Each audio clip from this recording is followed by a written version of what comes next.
एक macrolide antibiotic है जो कि बैक्टीरियल इन्फेक्शन को खत्म करने के लिए प्रयोग में लाया जाता है। एजिथ्रोमाइसिन जो सस्पेंशन है आपको दो अलग अलग फॉर्म में मिल जाता है, एक तो ड्राई सिरप फॉर्म और दूसरा रेडी मिक्स। जैसा कि आप स्क्रीन पे देख पा रहे हैं, ड्राई सिरप जो होती है उसमें बोतल में आपको सिर्फ पाउडर मिलेगा, जिसमें डिस्टिल वाटर या जो नॉर्मल अपना वाटर उसको बॉईल करके ठंडा करके फिर डाल के उसको बनाया जाता है। ये दो प्रकार की मिलती है। और इसकी अगर स्ट्रेंथ की बात करें तो 100 मिलीग्राम पर 5 ml और 200 मिलीग्राम पर 5 ml की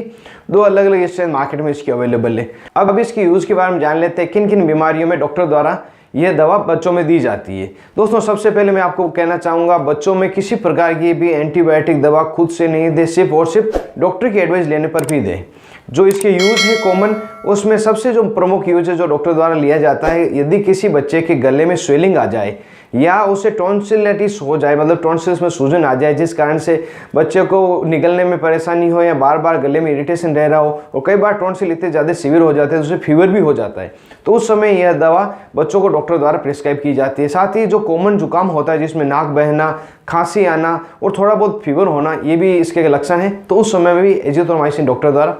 बच्चों को प्रिस्क्राइब की जाती है। साथ ही यदि कोई बच्चा है जिसको कान में मिडिल एयर में इन्फेक्शन हो गया हो, जिस कारण से कान में सूजन आ गई हो, उससे कान में दर्द हो रहा हो और कई बार एक दर्द इतना बढ़ जाता है कि कान में यहाँ पे आपको सूजन दिखेगी बच्चों की और फीवर बहुत ज़्यादा आ जाएगा, तो उस समय में भी एजिथ्रोमाइसिन बच्चों को प्रिस्क्राइब की जाती है। साथ ही यदि कोई बच्चा है जिसको न्यूमोनिया हो गया, मतलब एक लंग्स का इन्फेक्शन है जिसमें कफ आने लगता है, सांस लेने में परेशानी रहती है, तो उस समय में भी एजिथ्रोमाइसिन जो दवा है डॉक्टर द्वारा बच्चों को प्रिस्क्राइब की जाती है। इसके अलावा यदि कोई बच्चा है जिसको माइनर सी इंजरी हो गई है, कोई चोट लग गई हो, तो भी उस घाव को बढ़ने के लिए भी एजिथ्रोमाइसिन डॉक्टर द्वारा प्रिस्क्राइब किया जाता है। इसके अलावा अपर रेस्पिरेटरी ट्रैक का कोई भी इन्फेक्शन हो, तब भी यह दवा बहुत ही अच्छी असरकारक है। इसके साथ ही कई सारे ऐसे बैक्टीरियल इन्फेक्शन है जो बच्चों में होते हैं और दूसरी एंटीबायोटिक्स में काम नहीं करती, तो एजिथ्रोमाइसिन किसी और एंटीबायोटिक के साथ में ऐड करके उसे दी जाती है और बहुत ही अच्छा पेशेंट को रिजल्ट मिलता है, बच्चे को जल्दी ठीक किया जा सकता है। तो दोस्तों मैंने कुछ इसके मुख्य यूज़ बताएं जो एजिथ्रोमाइसिन के हैं।